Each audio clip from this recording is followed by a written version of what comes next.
What's up, YouTube? This is Devilosa from Devilosa Reviews. Fargo is a Coen Brothers film that was released on March 8th, 1996, 25 years ago today.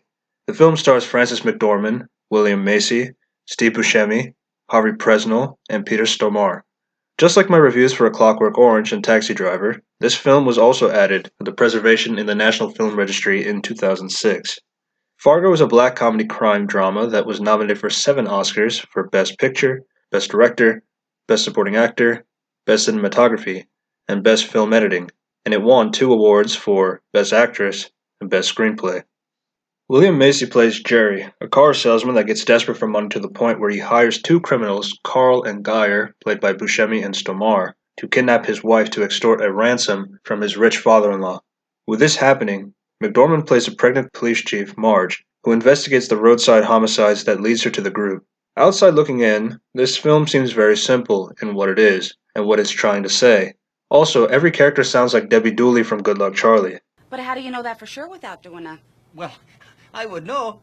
I'm the executive sales manager. Yeah, but I understand. We run a pretty tight ship here.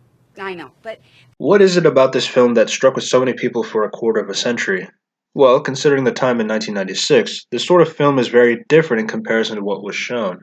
Either a grand epic scale of action, or some straight-up comedy. The film opens up with the warning that it is based on a true story, even though the directors confirmed that it's not actually based on anything. However, there is this sort of realism that is present throughout the movie. The criminals are incompetent, but not in a ridiculous, over-the-top sort of way. Carl tries to act and talk like he's all tough, but that only gets him into more trouble due to this. Jerry is almost childlike in his schemes to have his wife captured so that he could deal with his debts. His inability to keep his cool when he's being interrogated like Light from Death Note is a lot more realistic, as he doesn't seem like the competent man in the first place. Every person is flawed, as it is true to life. In the 98 minutes, the film is able to go through different tones. It gets violent, hilarious, suspenseful, and heartwarming while being entertaining. There's a profound message that shows the commentary on greed. Carl is a character that is always wanting something. He wants sex and money, and his greed gets to the point where he's put in a wood chipper. Geyer is a quiet individual that has a desire for food and money, and he's alright with violence to the point where he misses the chance to leave as Marge corners him at the wood chipper and he gets arrested. Jerry is trying to pay off his debts while also trying to make it seem like he's the one in charge when he clearly doesn't have the backbone, which results him to break in front of Marge while he gets arrested in North Dakota. Wade is a father who is trying to get his daughter back, as he is also uncomfortable with his son-in-law, Jerry, causing his life to be in a frenzy. He also tries to act tough when he has the ransom for $1 million to Carl, which also gets him shot, not without wounding Carl by shooting him in the jaw. The only character that doesn't really fit any of these categories is Marge. She is a pregnant officer, which would be considered as a weaker individual, but she's entirely capable of taking care of herself. Also, she is completely happy with her life, and she is able to keep everything at the right level so that she doesn't lose her control over the situation. Everything was able to weave into this cohesive manner that it does a great job in portraying the story.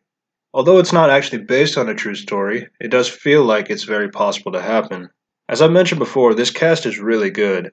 This was McDormand's first Oscar, where she would win it again in 2017's 3 Billboards Outside Ebbing, Missouri.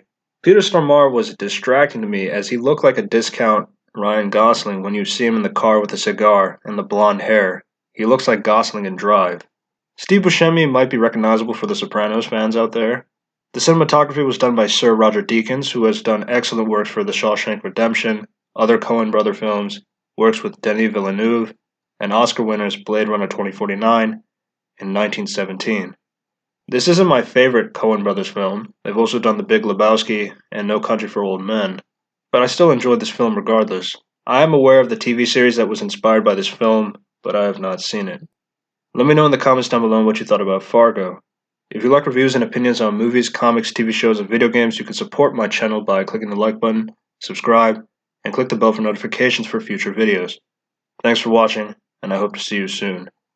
Peace.